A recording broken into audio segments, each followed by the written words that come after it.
성도 여러분, 여러분들에게도 진정한 하나님의 자녀로서 하나님께나 사람들 앞에 나는 행복하다고, 만족한다고, 감사하다고 고백할 수 있는 하나님의 사람들로 승리하시기를 축원합니다. 그러면 어떻게 사는 것이 구체적으로 풍요로운 인생, 행복한 삶을 사는 것이냐? 첫째는 하나님의 은혜를 누리며 살아야 합니다. 최고의 행복입니다. 여러분들이 정말 하나님의 자녀라면, 구원받은 하나님의 백성이라면 가장 최고로 자랑할 수 있는 것은 하나님의 은혜로 구원받은 것을 자랑할 수 있어야 합니다. 내가 하나님의 자녀가 된 것을 최고의 행복으로 고백할 수 있어야 합니다. 이게 세상 사람과 다른 겁니다.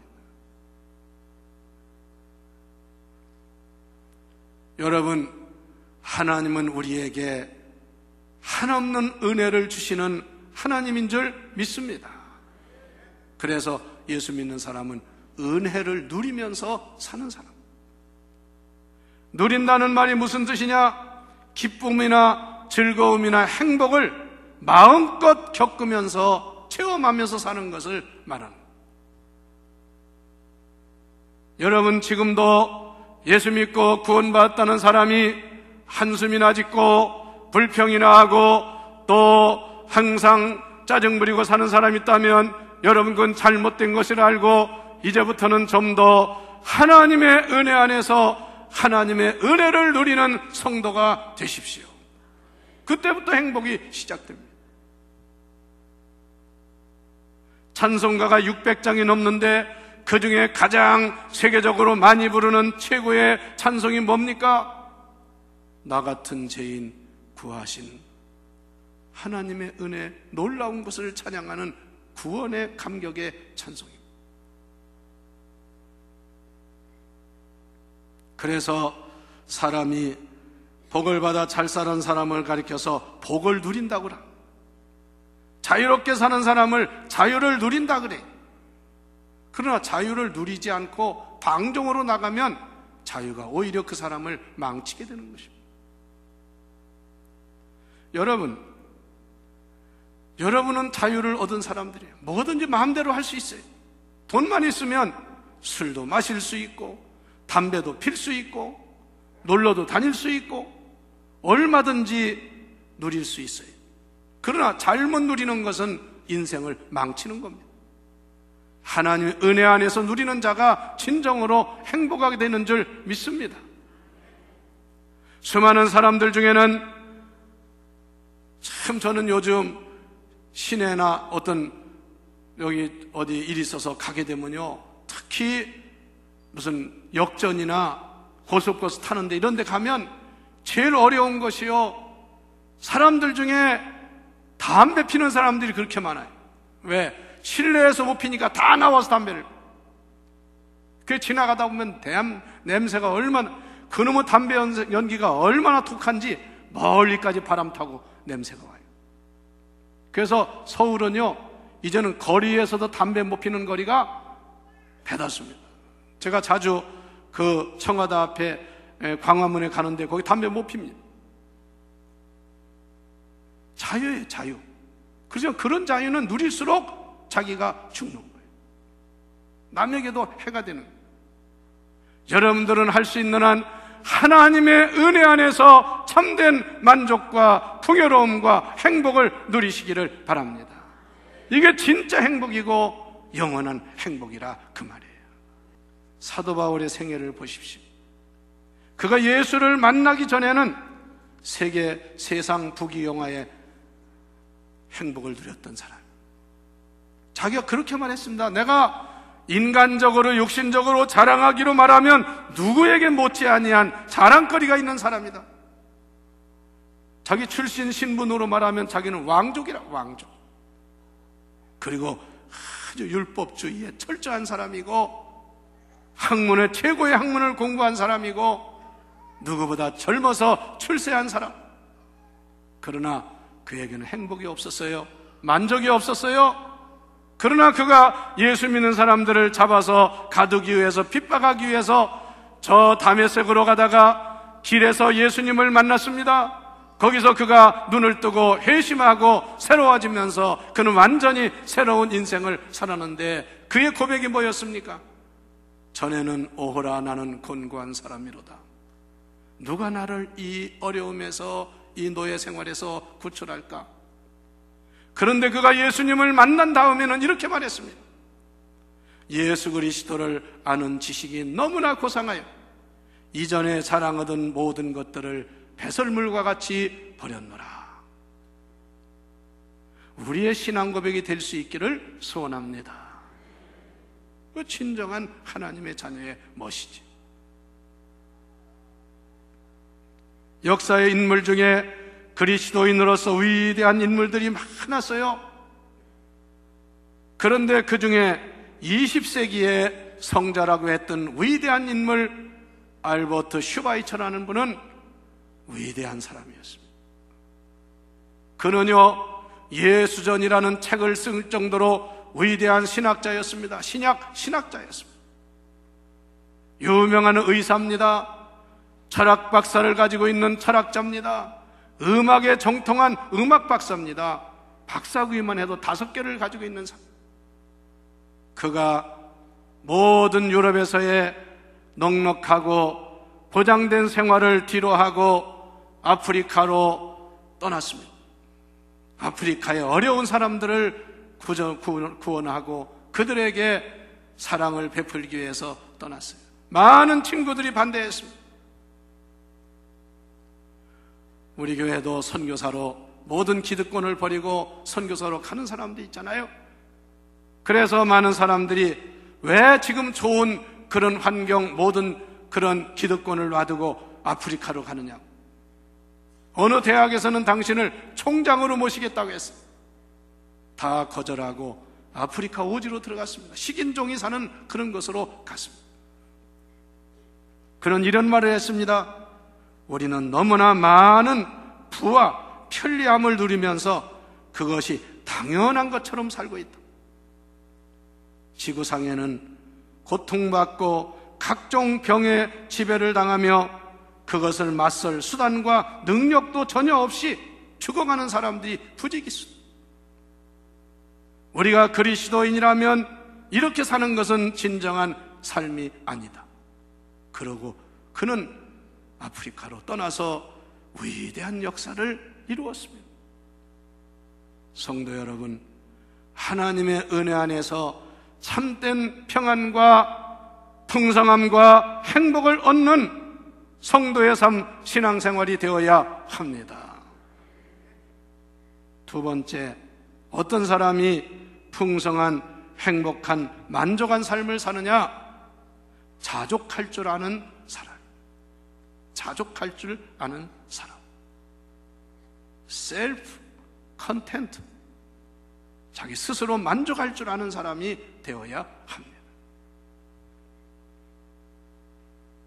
오늘 본문 11절 12절에 보면 내가 궁핍함으로 말하는 것이 아니라 어떠한 형편에서든지 나는 자족하기를 배웠노라. 나는 비천에 처할 줄도 알고 풍부에 처할 줄도 알아. 모든 일에 곧 배부름과 배고픔과 풍부와 풍핍에도 처할 줄 아는 일체의 비결을 배웠노라. 이게 그리스도인의 만족하는 삶의 비결이에요. 잘 살 때, 잘 나갈 때 누구나 행복하다고 그래요. 그러나 어려울 때도 자족할 줄 아는, 만족할 줄 아는 그런 삶, 훌륭한 인격자. 어떤 환경에서도 만족하게 사는 비결을 배웠다고 말이에요. 그래서 사도 바울은 감옥에 가서도 마찬가지고 어떠한 자리에서도 그는 하나님의 사람으로서 자족하는, 만족하는 삶을 살았다. 그 비결을 배웠다는 것입니다. 그 비결을 체험하고 살았다고 말이에요. 그렇습니다. 사람이 가장 행복하고 풍요롭게 살려면 먼저 자기 자신이 내적으로 만족함을 얻어야 될 줄 믿습니다. 여러분, 거칠애를 아무리 많이 해도 속빈 강정은 소용없습니다. 속사람이 만족하지 못하면 얼마 가지 못합니다. 사도 바울은 이런 고백을 했습니다. 인생이 뭐냐? 빈손으로 왔다, 빈손으로 가는 것이 인생이다. 그래서 디모데전서 6장 7절 8절에 말씀하기를 우리가 세상에 아무것도 가지고 온 것이 없음에 또한 아무것도 가지고 가지 못하리니 이는 우리가 먹을 것과 입을 것이 있은즉 족한 줄로 알지니라. 얼마나 멋있는 고백이냐 그 말이에요. 우리는 누구보다 못 살아서, 누구보다 부귀를 못 누려서 그렇게 비교하지 말고 사도 바울의 말처럼 내가 스스로 살 수 있는, 자족할 수 있는, 먹고 입을 수 있는, 거처할 수 있는 것이 정말 축복이요 은혜인 줄 알고 그거로서 만족할 줄 아는, 자족하는 인생이 행복한 인생이라 그 말씀이에요. 그리스도인들은 나의 나된 것을 감사해야지 자꾸 남과 비교를 해서는 행복을 얻을 수 없습니다. 사도 바울은 고백했습니다. 지금까지 살아오면서 은혜를 받고 나의 나된 것이 오직 하나님의 은혜다. 이렇게 사는 사람은 모든 것이 하나님의 은혜이기 때문에 감사하고 감격하고 만족할 수밖에 없는 것입니다. 요즘 우리 사회에도 이상한 바람들이 불어가지고 필요 없이 너무 사람들이 말입니다, 사치의 노예가 되고 명품에 사로잡히고, 그리고 지나치게 예제차가 좋다고, 또 여러분 대한민국에서 밖에 나가면 대한민국 차가 아주 인기라는데 대한민국 사람들은 애국차를 꽤 좋아해요. 여유 있으면 애국차도 타고 비행기도 탈 수 있겠지만, 그래서 우리나라에 지금 아주 제일 많은 애제차가 들어온 어느 자동차 회사가 배출가스 조작을 해가지고 지금 세계적인 문제가 되어가지고 그 회사가 존폐가 지금 달려있다고. 그래서 리콜을 해가지고 다 교체해주고 하는데 자그마치 86조 원이 들어야 된다. 그 회사 돈 다 들어가도 뭐죠. 여러분, 우리 자신이 자족하지 못하면 평생을 불행하게 살아요. 여러분, 하나님의 자녀로서 사도 바울 고백처럼 가난하든 부하든 환경이 좋든 좀 어렵든 주 안에서 자족하는 인생을 살 수 있기를 바랍니다. 세 번째, 어떤 사람이 만족한 풍성한 행복한 인생을 사느냐? 남에게 베푸는 사람인 줄 믿습니다. 남에게 줄 줄 아는 사람. 보세요. 인도의 가장 빈민이 사는 거리인 칼커타라는 곳, 거기에 가서 세상에 죽어도 시체 쳐줄 사람이 없는 그런 불쌍한 사람들을 위해서 평생을 가서 몸바친 마더 테레사라는 수녀는 항상 그의 책을 보면, 그의 고백을 보면, 기도의 문을 보면 그는 행복한 사람이었습니다. 왜? 남을 위해서 살았기 때문에 그렇습니다. 여러분, 이 세상에서 가장 풍요로운 사람은 바로 남에게 줄 수 있는 사람인 줄 믿습니다. 베푸는 사람.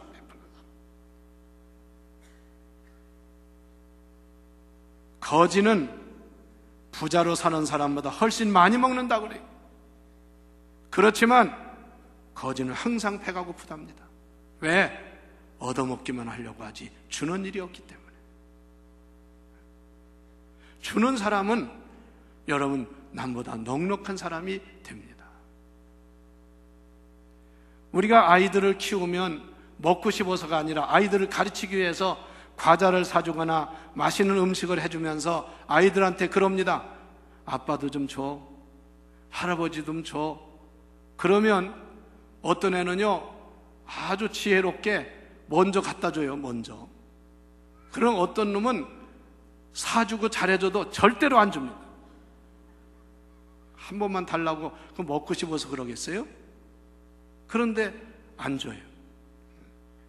어른도 마찬가지. 평생 살면서 베풀 줄을 몰라. 자기밖에 몰라. 그런 사람 불평이 많아요. 여러분 잘 보세요. 신앙생활 하면서도요, 불평 많은 사람 뻔합니다. 남에게 베풀 줄 모르는 사람. 베푸는 사람 보세요. 언제나 감사가 있고 풍요롭습니다.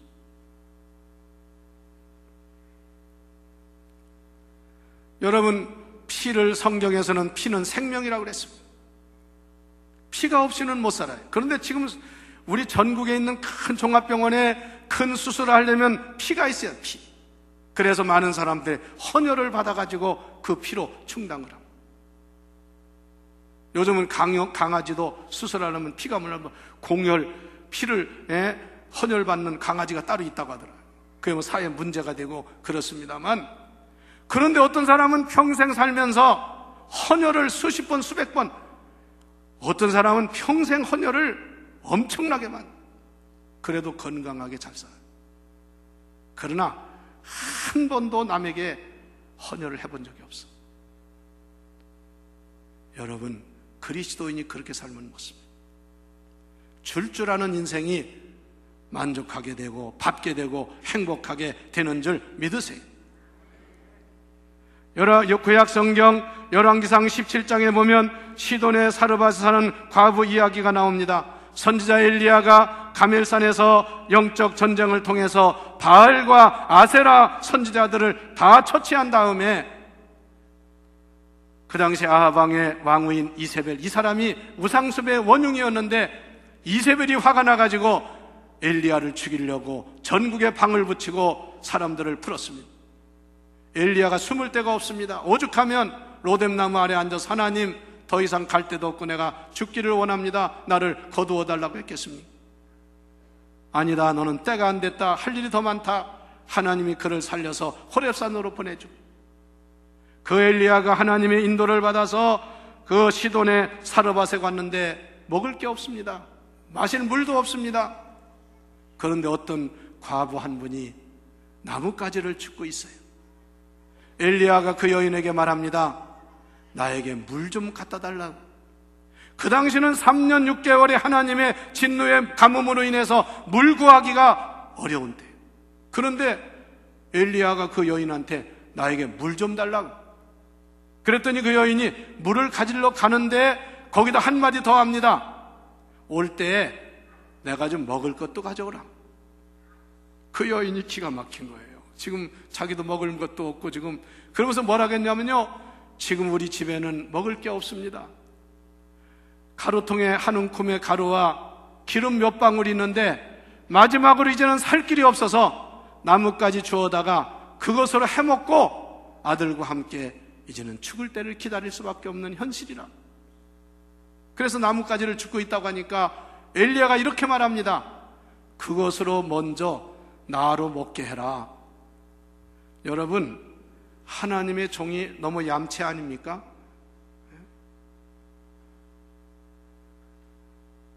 말씀드렸지만 부모님이 애들한테 야, 그거 나 좀 먹자 할 때 배고파서 그러나요? 그를 가르치기 위한 거지. 그랬더니 여인이 그 말을 순종해서 떡을 만들어 가지고 와서 물과 함께 엘리야를 대접했습니다. 어떤 결과가 온지 아십니까? 그 3년 6개월 동안 그 여인의 집에 가루통에 가루와 기름과 물이 마르지 아니하는 복을 받은 줄 믿습니다. 왜? 내가 먹고 죽으려고 한 것이지만 그걸 남에게 베풀었을 때 이런 기적이 일어났다, 그 말씀. 여러분, 아무리 어려워도 남의 돈 떼먹거나 남의 부정짓 하는 일을 하지 말아야 돼. 언젠가는 그것이 자기에게 큰 손해가 옵니다. 특별히 여러분, 아무리 어려워도 하나님의 것을 도둑질하는 자가 되지 마시기를 바랍니다. 하나님은 1.1획도 홀이라도 분명하게 계산하시는 하나님. 아주 얕게 하나님도 속이고 그렇게 하면 잘 될 것 같지요? 아닙니다. 결국은 다른 데 다 쏟아붓습니다. 벳세다 들판에서 많은 사람들이 때가 되었는데 먹을 것이 없습니다. 예수님께서 이들에게 먹을 것을 주라고 했을 때 줄 게 없어요. 그때 어린 소년 하나가 싸가지고 온 도시락, 오병이어라고 하지요. 보리떡 5개와 물고기 2마리 다 식어 빠진 거, 그 예수님께 바쳤어요. 예수님이 그 어린아이의 도시락에 축사하시고 나누어 주니 5,000명이 배불리 먹고 12광주리가 남았다고. 이건 뭘 교훈합니까? 남에게 베푸는 자가 복을 받는다는 사실을 믿으십시오. 남에게 주는 자가 가장 풍요롭고 행복한 삶을 살게 되는 겁니다. 마지막으로 인생을 가장 풍요롭게 하는 삶의 비결은 하나님의 복음인 줄 믿습니다. 복음입니다. 복음. 그래서 어느 나라나 이 기독교의 복음이 들어간 나라는 다 잘 살고 복을 받았습니다. 말 그대로 복을 받았습니다. 여러분도 개인적으로, 가정적으로, 우리 교회도, 이 사회도, 이 나라도, 이 나라에 주의 복음이 들어왔기 때문에 이만큼 살고 하나님의 축복을 받은 줄 믿으시기 바랍니다. 우리나라가요, 해방된 역사나 여러 가지 지난 역사를 보면요, 정말 하나님의 기적입니다. 포스타 회담이나 얄타, 이런 모든 회담들이 진행된 걸 보면요, 정말 하나님의 기적입니다. 새마을 운동에서 잘 살았다고 그거 말할 수 있어요. 그러나 이 나라가 이만큼 잘 되고 세계 경제학자들이 앞으로 우리나라를 전망할 때 잘하면 세계에서 제일 잘 사는 나라가 될 수 있다고 하는 것은 바로 이 땅에 하나님의 복음의 축복의 역사인 줄 믿으시기를 바랍니다. 우리가 어려워도 지금 세계 우리나라에서 10,000명이 넘는 사람이 선교사로 나가 있습니다. 대단한 역사입니다. 왜? 하나님의 복음을 주기 때문에 하나님 우리에게 축복을 주시는 줄 믿습니다.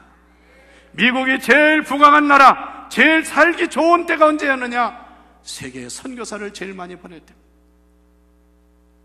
우리는 세계에 선교사로 나가지 못해도 이 땅에 있으면서 부지런히 주의 복음을 전해야 될 줄 믿습니다. 그래야 할 때 전하는 사람도 풍요로운 인생을 살고 받는 사람은 말할 것도 없고, 여러분 세상에 제일 중요한 게 뭡니까? 생명이 아닙니까? 왜 큰 수술하면서 사람이 겁을 냅니까? 생명 때문에 그렇습니다. 복음은 우리 생명을 구원하는 가장 중요한 축복의 말씀인 줄 믿고, 이제부터 여러분 남에게 복음을 전해서 자신도 남도 풍요롭게 하고 행복해지는 축복을 누릴 수 있기를 축원합니다. 우리 이번 창립 70주년을 맞이한 우리 교회가, 저는 그렇게 믿어요. 제일 하나님이 기뻐하신 일이 뭘까?